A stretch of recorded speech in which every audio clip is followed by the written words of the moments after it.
Hello everyone! మీరు ఈ video చూస్తున్నారంటే నా రీల్ చూసి ఫుల్ రెసిపీ కోసం వచ్చుంటారు ఇక్కడికి.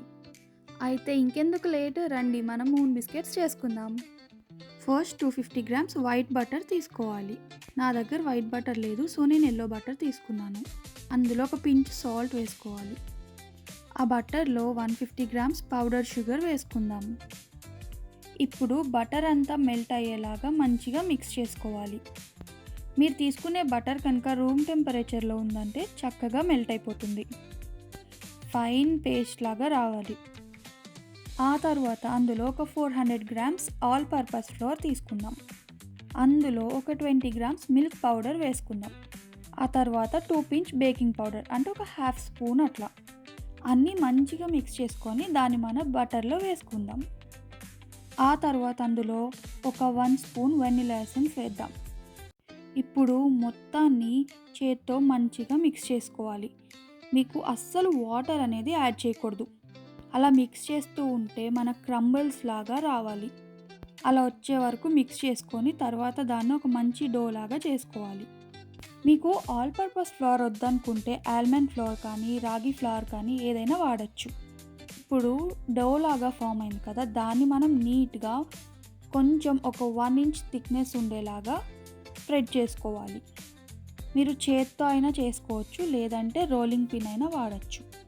ఎక్కడ క్రాక్స్ లేకుండా చక్కగా స్లోగా చేసుకోండి. ఇప్పుడు మన మూన్ షేప్ కోసం నేను ఒక చిన్న జార్ వాడాను. దాంతో అలా కట్ చేసుకుంటూ ఉండాలి. కట్ చేసిన పీసెస్ని ప్లేట్లో పెట్టుకునేటప్పుడు చాలా స్లోగా చేయాలి, లేదంటే విరిగిపోతాయి. చూడండి ఎంత చక్కగా వచ్చింది మూన్ షేప్. మీకు మూన్ కాకపోతే ఇంకే షేప్ కావాలంటే ఆ షేప్లో చేసుకోవచ్చు.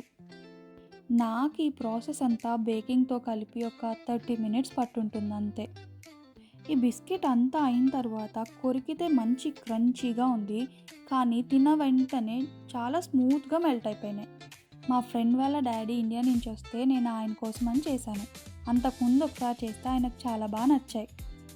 మీరు వైట్ బటర్ యూజ్ చేశారంటే ఆ మూన్స్ అన్నీ బేక్ అయిన తర్వాత మంచి వైట్ కలర్లో ఉంటాయి. ఇప్పుడు మనకు వచ్చిన మూన్ షేప్స్ అన్నీ కూడా ఒక బేకింగ్ ట్రే పైన పెట్టుకోవాలి. ట్రే పైన పార్చ్మెంట్ పేపర్ వేసుకొని డైరెక్ట్గా పెట్టుకోవచ్చు, ఏం గ్రీస్ చేయవసరం లేదు. నాకు ట్రే సరిపోలేదని నేను అల్యూమినియం ఫాయిల్తో కొంచెం ట్రేలా చేసుకున్నాను. మీరు అలా చేస్తే కనుక ఎక్కువ లోతు లేకుండా చూసుకోండి. చూడండి, చూడడానికి ఎంత బాగుందో కదా అట్లా స్ప్రెడ్ చేసుకున్న తర్వాత అన్నీ. Okay, now it's time for baking. అవెన్ని 180 డిగ్రీ సెంటీగ్రేడ్ అంటే 356 డిగ్రీ ఫారెన్హీట్లో ప్రీహీట్ చేసుకుందాం. ప్రీహీట్ అయిన తర్వాత మిడిల్ ర్యాక్లో మంచిగా ట్రేస్ని ప్లేస్ చేసుకుందాం. ఇప్పుడు ఒక 20 మినిట్స్ బేక్ చేస్తే సరిపోతుంది. మీకు ఫస్ట్ చూస్తే మెత్తగా ఉంటాయి, కాకపోతే బయట పెట్టి కూల్ అయిన తర్వాత అవి మంచి క్రంచీగా అయిపోతాయి.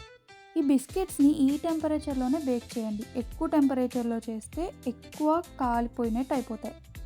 మీరు కూడా ఇదంతా ఫాలో అయ్యి చేసి ఎలా వచ్చిందో నాకు కమెంట్స్లో చెప్పండి. ఇవి మీరు మీ పేరెంట్స్ ఆర్ గ్రాండ్ పేరెంట్స్కి చేసి పెట్టారంటే కనుక వాళ్ళకి వాళ్ళ చిన్ననాటి జ్ఞాపకాలన్నీ గుర్తొస్తాయి. ఇంకెందుకు లేట్ మరి.